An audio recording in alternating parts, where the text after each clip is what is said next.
সবাইকে স্বাগত। আপনারা যারা পরীক্ষা দিবেন আপনাদের পরীক্ষাটি এমসিকিউ হবে। আজকে একটি এমসিকিউ পরীক্ষার প্রশ্ন প্যাটার্ন নিয়ে এসেছি। ইনশাল্লাহ এই প্যাটার্ন থেকে 25 থেকে 30 নাম্বার অনায়াসে কমন পাবেন। ধৈর্য সহকারে সম্পূর্ণ ভিডিওটা দেখেন। আমি দেখিয়ে দিব কোন কোন বিষয় কোন কোন টপিক থেকে প্রশ্ন আসে। অনেক পরীক্ষার্থী উত্তীর্ণ হতে পারে না, কারণ একটি পরীক্ষার প্রশ্ন প্যাটার্ন বোঝে না বলেই। কোন কোন টপিক কোন কোন বিষয় থেকে প্রশ্ন আসবে সেটা বুঝতে পারে না বলেই কিন্তু পরীক্ষা উত্তীর্ণ হতে পারে না।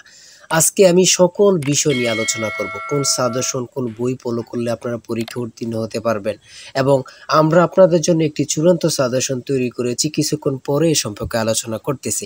আপনাদের পরীক্ষাটি এমসিকিউ হবে। যেমন এখানে 1 নম্বরে রয়েছে বর্তমান অন্তর্বর্তীকালীন সরকার গঠিত হয়েছিল কত তারিখে। এখানে 4টা অপশন দেয়া থাকবে, যে অপশনটা সঠিক। মনে করেন এখানে এই অপশনটা সঠিক 8 আগস্ট 2024, তাহলে আপনারা বরাট করতে হবে গ নাম্বার। ঠিক আছে, এখানে বরাট করলে আপনারা নাম্বারটি পেয়ে যাবেন। আপনারা যারা পরীক্ষা দিবেন, পরীক্ষার প্রশ্ন প্যাটার্ন যেমন থাকবে সেম প্যাটার্নে আমরা একটি চূড়ান্ত সাজেশন তৈরি করেছি, একদম শর্ট করে। পরীক্ষার প্রশ্ন প্যাটার্ন যেমন থাকবে সেম প্যাটার্নে সাজেশনটি তৈরি করেছি। সাজেশনটি নিতে স্ক্রিনে দেওয়া হোয়াটসঅ্যাপ নাম্বার রয়েছে, ইমো নাম্বার রয়েছে, দুটোর মধ্যে যে কোনো একটি মেসেজ করে সাজেশনটি সংগ্রহ করুন। সাজেশনের মূল্য 100 টাকা। আমি বলি 4 থেকে আমাদের সাজেশনটি সংগ্রহ করবেন। শুধু পড়ে আমাদের সাজেশনটি পড়ে পরীক্ষা দিতে গেলে আপনি উত্তীর্ণ হয়ে যাবেন।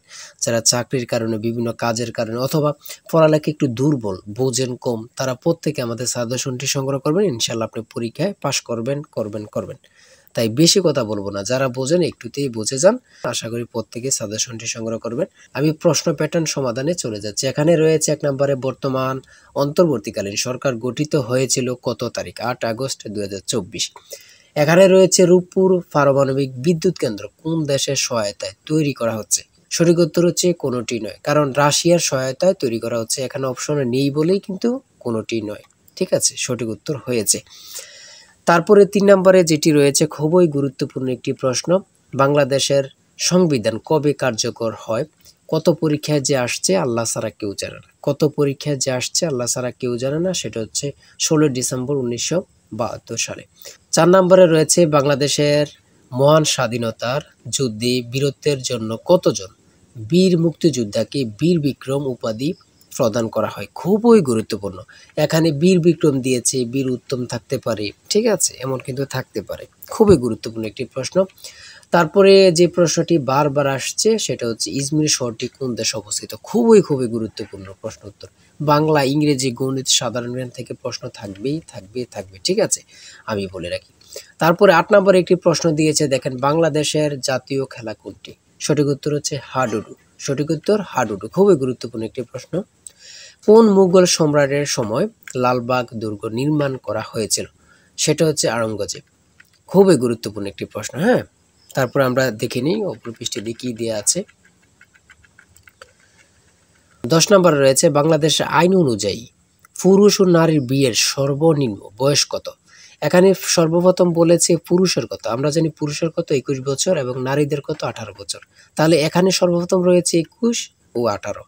এটা কিন্তু সঠিক হবে না, কারণ এখানে প্রথমে মহিলার দিয়েছে, তারপরে পুরুষের দিয়েছে। প্রথমে চেয়েছে কার, পুরুষের, তার জন্য 21 বছর। তারপরে চেয়েছে কার, নারী, তার জন্য 18 বছর। ঠিক আছে। আচ্ছা, 11 নম্বরে রয়েছে কোন উদ্ভিদের শ্বাসমূল আছে। খুবই গুরুত্বপূর্ণ একটি প্রশ্ন। হ্যাঁ, তারপরে 12 নম্বরে রয়েছে কোন ভিটামিনের অভাবে চুল পড়ে যায়। তারপরে 14 নম্বরে রয়েছে ভারত শ্রীলঙ্কাকে পৃথক করেছে কোন প্রণালী। খুবই গুরুত্বপূর্ণ একটি প্রশ্ন। এটা যে কত পরীক্ষা আসছে আল্লাহ ছাড়া কেউ জানে না। বাংলাদেশ কত সালে জাতিসংঘের সদস্য লাভ অথবা সদস্য পদ লাভ করেন। হ্যাঁ, 1974 সালে। বঙ্গভঙ্গ রদ হয় কত সালে। সূর্যের নিকটতম গ্রহ কোনটি। খুবই গুরুত্বপূর্ণ একটি প্রশ্ন। ঠিক আছে, আমি যে প্রশ্নগুলো নিয়ে এসেছি খুবই গুরুত্বপূর্ণ প্রশ্ন। আপনারা প্রত্যেকে আশা করি আমাদের সাজেশনটি সংগ্রহ করবেন। ইনশাআল্লাহ আপনি পরীক্ষায় উত্তীর্ণ হয়ে যাবেন। এদিক দিয়ে রয়েছে 20 নম্বরে কোন বানানটি শুদ্ধ। শুদ্ধ বানান থেকে একটি প্রশ্ন আসবেই আসবে। যেমন বিভীষিকা কত পরীক্ষা আসছে আল্লাহ ছাড়া কেউ জানে না। হ্যাঁ, শেষ প্রশ্ন, উপন্যাস কে লিখেছেন। খুবই গুরুত্বপূর্ণ, শরৎচন্দ্র চট্টোপাধ্যায়। তারপরে সন্ধি বিচ্ছেদ থেকে অবশ্যই আপনাদের প্রশ্ন থাকবে। 100% শিওর সন্ধি বিচ্ছেদ থেকে থাকবে। বানান শুদ্ধকরণ থেকে অবশ্যই প্রশ্ন থাকবে। আদালত কোন ভাষার শব্দ, যেমন এটাও বলতে পারে কলম কোন ভাষার শব্দ। তারপরে চশমা কোন ভাষার শব্দ, ভাষা থেকে একটি প্রশ্ন অথবা দুটি প্রশ্ন থাকবে, সমার্থক শব্দ থেকে প্রশ্ন থাকবে, এগুলো থাকবে বিভিন্ন কবি থেকে অবশ্যই প্রশ্ন থাকবে। ঠিক আছে, এগুলো কিন্তু খুবই গুরুত্বপূর্ণ, আপনারা দেখে যাবেন, খুবই গুরুত্বপূর্ণ। হ্যাঁ, তারপরে রয়েছে 30 নম্বরে রয়েছে আকাশ ভেঙে পড়া, বাগধারা থেকে অবশ্যই থাকবে। আমার কথা বুঝতে পারছেন? বাগধারা থেকে অবশ্যই থাকবে। কবিতা থেকে, যেমন কপোতাক্ষ নদ কবিতাটি কার লেখা, ঠিক আছে, থাকবে। Identify the correct passive form of this sentence, do you know them. ইংরেজি ক্ষেত্রে খুবই একদম সহজ থাকবে, এত কঠিন কোনো প্রশ্ন থাকবে না। ঠিক আছে, আপনারা বুঝতে হবে। ঠিক আছে, এত কঠিন কোনো প্রশ্ন থাকবে না, ট্রান্সলেট থেকে ইংরেজি থেকে থাকবে। তারপরে 34 নম্বরে রয়েছে কোন বানানটি সঠিক। ঠিক আছে, সঠিক আপনারা ট্রান্সলেট থেকেও থাকবে। ঠিক আছে, ইংরেজি পার্ট থেকে ট্রান্সলেট থেকে থাকবে, কারেক্ট থেকে থাকবে, কারেক্ট স্লিপিং থেকে থাকবে, তারপরে ট্রান্সলেট থেকে থাকবে। এটা কিন্তু 100% শিওর। আপনারা ভালোভাবে ট্রান্সলেট পড়বেন, লিখিত বলেন আর এমসিকিউ বলেন, ট্রান্সলেট থাকবেই। ঠিক আছে, আর্টিকেল থেকে থাকবে, প্রিপোজিশন থেকে থাকবে ইংরেজি ক্ষেত্রে, এগুলা থাকবে, ভয়েস থেকে থাকবে, তারপরে গণিতের ক্ষেত্রে থাকবে, মান নির্ণয়ের অঙ্ক, গণিত থাকবে, মান নির্ণয়ের অঙ্ক থাকবে। হ্যাঁ, ঠিক আছে। আর আমাদের সাজেশনের প্রত্যেকটি প্রশ্নের ব্যাখ্যা ও সমাধান সহ আপনারা পেয়ে যাবেন।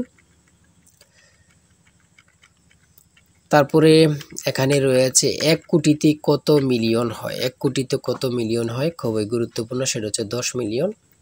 শতকরা থেকে থাকবে, লাভ ক্ষতি থেকে অবশ্যই থাকবে। ঠিক আছে, অনুপাত থেকে থাকবে, দশমিকের গুণ থাকবে। এটা কিন্তু একদম সহজ, আমি আপনাদেরকে একটু বুঝিয়ে দিই। এখানে 2 দুগুণে 4, 4 দুগুণে 8, দশমিকের পরের সংখ্যাগুলো গুণ করে দিবেন। 2 দুগুণে 4, 4 দুগুণে 8, তাহলে আমরা রেজাল্ট পেলাম কত, 8। ঠিক আছে, তাহলে দশমিকের পরে কয়টা শূন্য, মানে সংখ্যা, 1 2 3 4 5 6।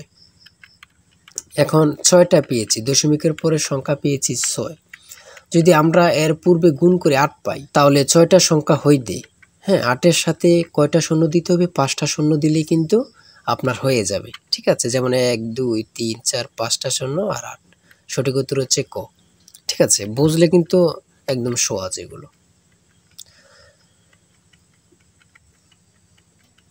এত কঠিন প্রশ্ন থাকবে না, একদম ইজি, কিন্তু আপনারা আনইজি ফিল করবেন। ঠিক আছে, আরে এটা তো পারি কিন্তু মনে আসতেছে না, ভয় পাওয়া যাবে না।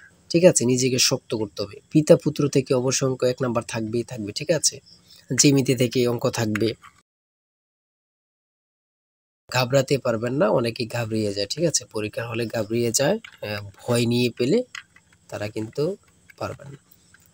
78 ডিগ্রি কোণের সম্পূরক কোণ কত ডিগ্রি? 78 ডিগ্রি কোণের সম্পূরক কোণ কত ডিগ্রি? আমরা জানি সম্পূরক কোণ হচ্ছে 180 ডিগ্রি, আর পূরক কোণ হচ্ছে 90 ডিগ্রি। হ্যাঁ, সম্পূরক কোণটা 180 ডিগ্রি হলে যদি 180-তে 78 মাইনাস দেন, বাকি যেটা আছে ওটাই হচ্ছে সম্পূরক কোণ। ঠিক আছে, সর্বশেষ রয়েছে 60 নম্বরে, 13 সেন্টিমিটার ব্যাসার্ধের বৃত্তের কেন্দ্র হতে 5 সেন্টিমিটার দূরত্বে অবস্থিত যে এর দৈর্ঘ্য কত? সেটা হচ্ছে 24 সেন্টিমিটার। এতক্ষণ আলোচনা করলাম, যদি ভালো লাগে অবশ্যই আমাদের চ্যানেলটি সাবস্ক্রাইব ও পেজটি ফলো দিয়ে রাখবেন, কেন নেক্সট ভিডিও পাওয়ার জন্য। আমাদের চ্যানেলটি সাবস্ক্রাইব ও পেজটি ফলো দিয়ে রাখলে নেক্সট ভিডিও আপলোড দেওয়ার সাথে সাথে চলে যাবে আপনার কাছে নোটিফিকেশন। তাই অবশ্যই বলে রাখি, যারা আমাদের সাজেশনটি সংগ্রহ করতে চান, এই নাম্বার, স্ক্রিনে দেওয়া এই নাম্বার হোয়াটসঅ্যাপ ইমো রয়েছে, যে কোনো একটা মেসেজ করে সাজেশনটি সংগ্রহ করুন। ঠিক আছে, প্রত্যেকে আমাদের সাজেশনটি সংগ্রহ করবেন, ইনশাল্লাহ আপনি পরীক্ষায় পাশ করবেন। আমি বলে রাখি, ইনশাল্লাহ আপনি পরীক্ষায় পাশ করবেন। যারা পরীক্ষায় পাশ করতে চান, 100 টাকার বিনিময়ে হলেও আমাদের সাজেশনটি সংগ্রহ করুন। আজকের ভিডিও এই পর্যন্ত। সবাই ভালো থাকবেন, সুস্থ থাকবেন, আর আপনার যে কোনো সমস্যা কমেন্টে লিখুন। আল্লাহ হাফেজ।